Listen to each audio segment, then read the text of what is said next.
We're on that trajectory in which the slope is flat and we're improving, but we can't achieve that big profit. We can't get to the profit. We have no differentiation.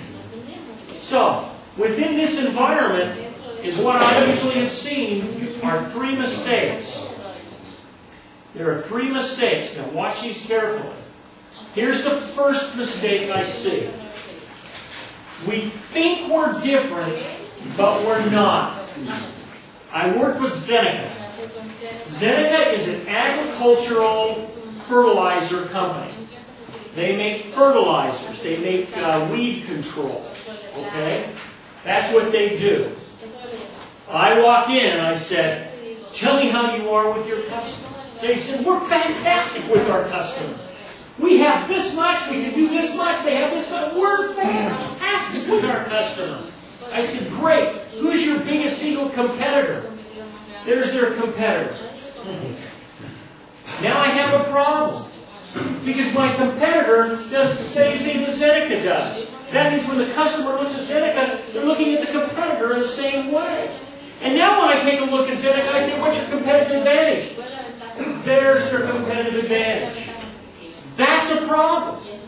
We think we're different, but we're not.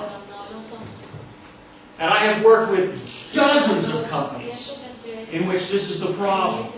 And we'll come in, we'll do the analysis, you're going to do this analysis, and you're going to find out whether you really have an advantage. If I'm in this kind of a market, I got a problem. Because what I have is a commodity-based market.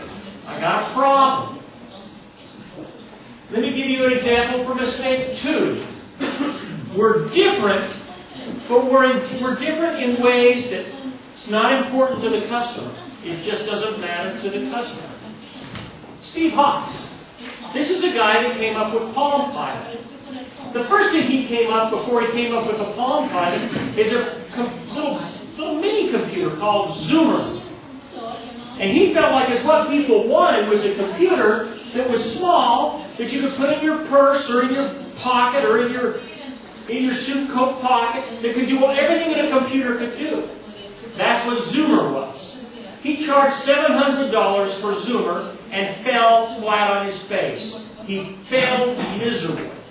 It was different than anything anybody else had, but customers could care less.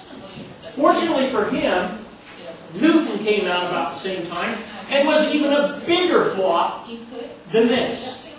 And so people didn't recognize this as being that big of a flop. But this guy didn't give up. Hawks went and says, "Let's find out what the customers do use it for." And so he looked and he said, "Oh, so all they're doing is linking up with their computer with this. They don't need all that functionality. It doesn't need to do everything a computer can do." So he stripped it down, created a Palm Pilot, charged $300, and sold 1.5 million of them the first year. Many, many times we come up with ideas that are very, very different, but the customers don't care. Being different isn't enough. We've got to be different in ways that matter. Remember, it's got to add customer value. It's got to be scalable. It's got to have profit potential. We've got to have the right competencies. Customers don't care? Doesn't matter. You're not in the game. He's a success now because he found out what the customer wanted. That's mistake number 2. Mistake number 3 that I see, we're different in very important ways, but we don't have the capabilities. This is the hoverboard. This is where you sit back and say, "Man, we could do this. If we could only do this. If we could only come up with an explosive that can do this. If we could only come up with a saw that doesn't cut off fingers. Man, that'd be great. That'd be great." The only thing we're missing is a software guy. I'll tell you, this is the single biggest issue that I've seen when I ran the Entrepreneurship Center at the university. Is somebody coming in with a big idea saying, "Haven't you got a scientist on campus that will work with us?" Yeah, but not one that knows how to build a hoverboard. You know, not one that has the time to develop your software. You know where I'm going? this is going to sound really weird. One of the businesses we started, I can tell you lots of different stories here. One of the businesses we started was Better World Books. Better World Books started with two 18-year-old students who decided that after they used their book in their class, they didn't know what to do with them. So they went on the web and they sold them and made big money. So they said, hey, this is kind of neat. And so this is what they did, was go around to all of the other students and said, we'll sell your books for you for a cost. And so they started selling books. And they said, well, you know, we want to help literacy all over the world. We want to give money to better reading campaigns and give books away and that kind of thing. Last year they had $36 million in sales.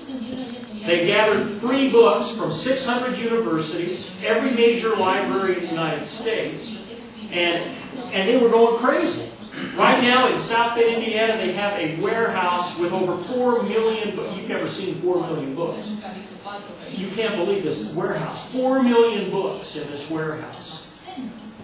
It's an incredible place. But they had a problem.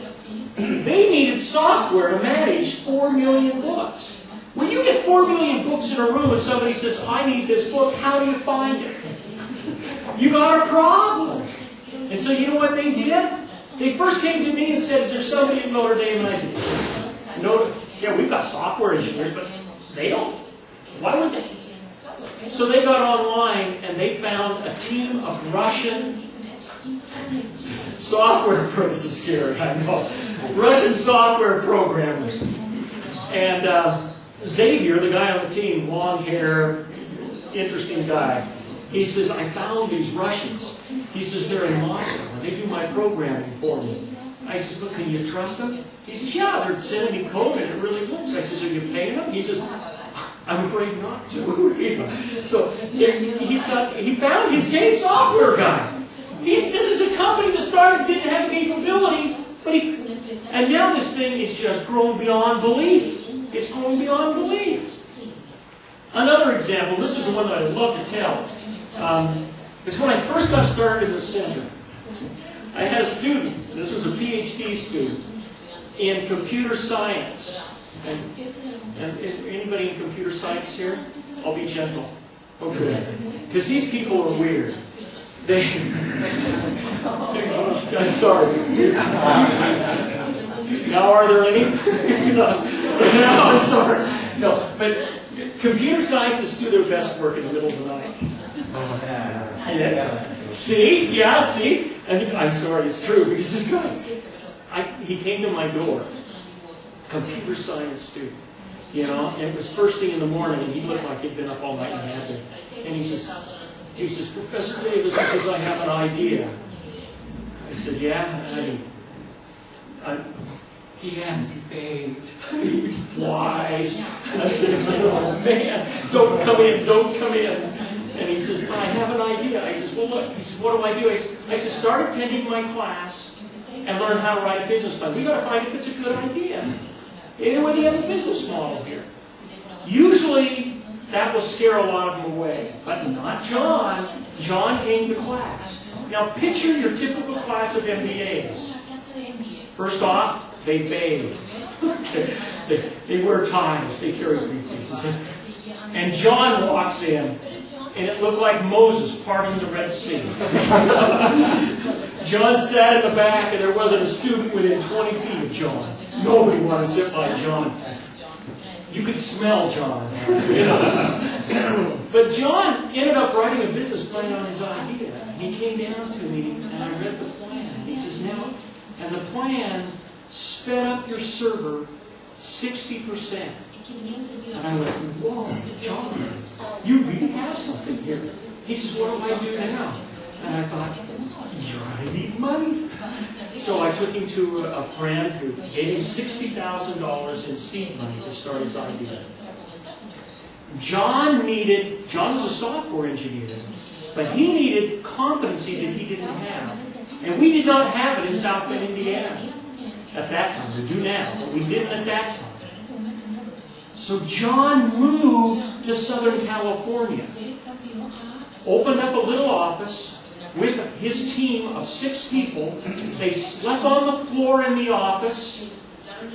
during the day, because they did their best work at night, and they created this company.